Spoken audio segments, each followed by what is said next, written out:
Welcome to my other hole in the wall. Yes, this is Ronnie. New project. Engine work. 1998 Kia Sophia with 300,000 miles on it.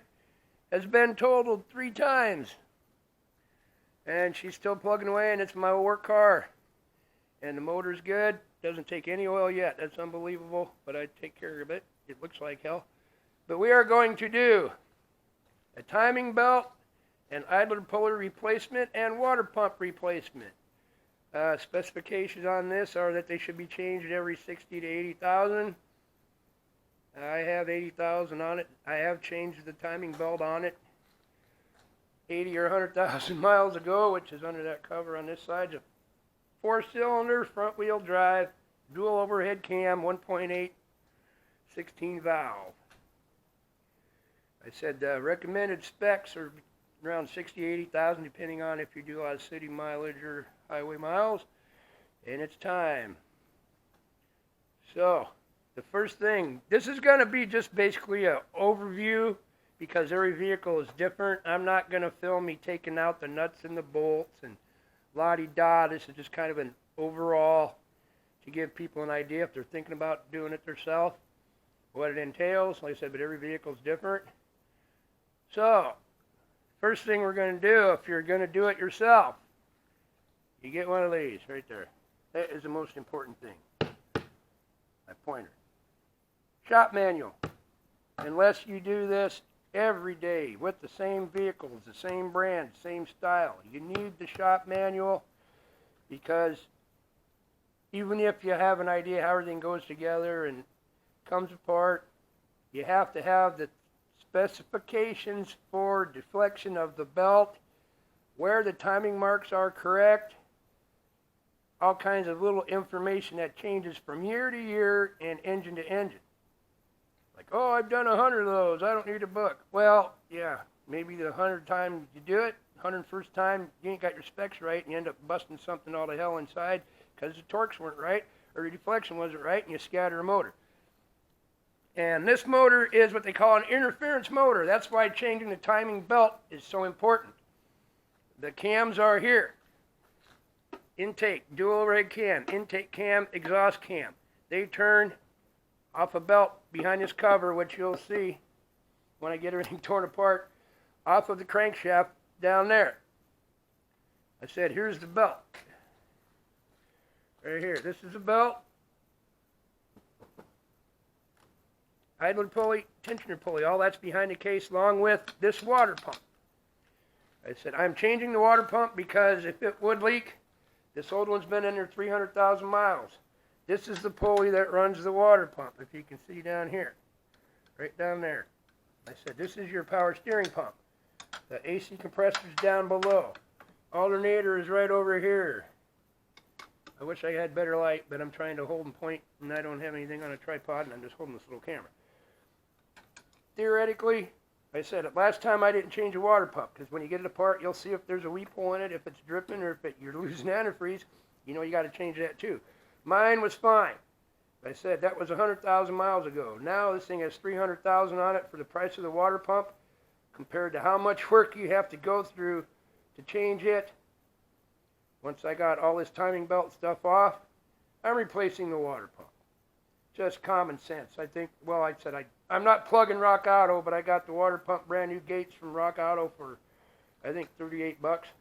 Your local hardware, not hardware, but your local auto parts, you know, like hose me, you know, or unadvanced places like that in town.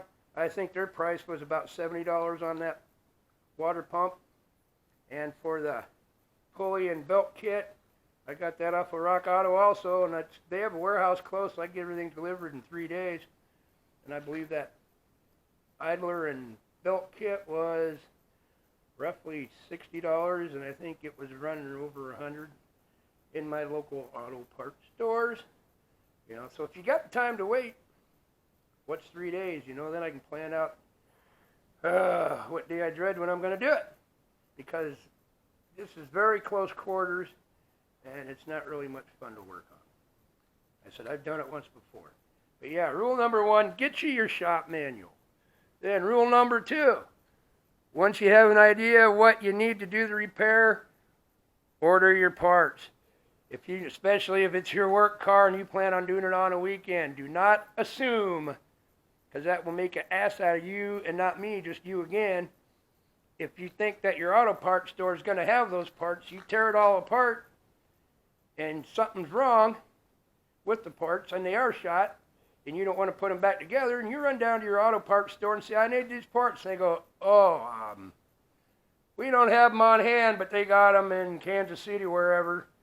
We can have them overnight except it's Sunday, so we could have them Monday, and you need your car tomorrow. Don't do that. Order the parts, at least the ones you know you're going to need. Make sure you have them. And don't take their word over the phone. I've done that. Yes, computer says we have these parts. Drive my 30 minutes to the parts store. Oh, computer says we got them, but we can't find them. Make sure you get your parts that are in your hand that you need, if at all possible. You know, in an emergency situation, that's different. I'm not going to replace these two belts because I just replaced those about a month ago. And then I started having a squeal behind this cover, which I think is the idler pulley bearing is getting a little rough, and sometimes it squeaks.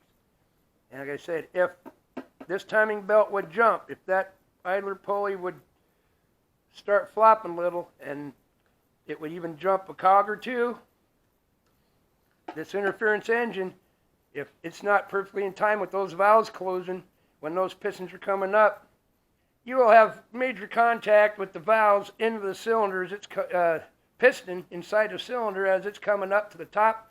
Your valves will still be open. Bang! You punch holes in pistons, blow up pistons, bend valves, ruin heads, basically destroy the motor. So, it's a good idea to look in your owner's manual of your vehicle if you got an older one, or find out online if you do have a timing belt in your car and it's an interference engine. If you don't want to do the work, it's highly recommended by me.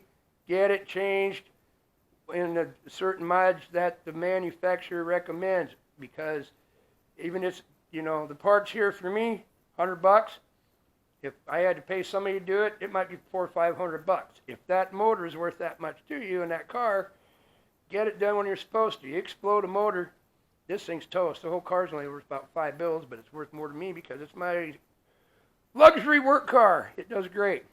All right, after you get your book and your parts, I said look over things. Double check, you know, go through the book, familiarize yourself with what you're looking at. Then you go through your plan of attack, just roughly, because it never goes right. I know by looking through the book and me doing this one a few years before, I have to remove these two belts. The tensioner on this one is down here. I have to loosen that, remove the power steering belt, and then I have to remove the alternator belt. Like I said, the alternator is down over here in that little hole down there. Before I do that, I know I have to remove this water pump pulley also to get to the timing belts. So before I take the tension off this belt, so this doesn't turn on me very easily, I'm going to just loosen these 3 bolts that hold that pulley on right down here, if you can see. There's 3 bolts that hold that water pump pulley on. I'm going to loosen those. I'm not going to take them off. I'm just going to get them broke loose. And then I will remove that belt there. Before I remove that alternator belt there, also, if we look under here,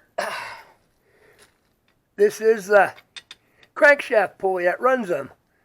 There are 4 small bolts that hold that pulley on. I'm going to just crack those loose before I take that alternator belt off also. And that's pretty much it. And I might pull this cover off first.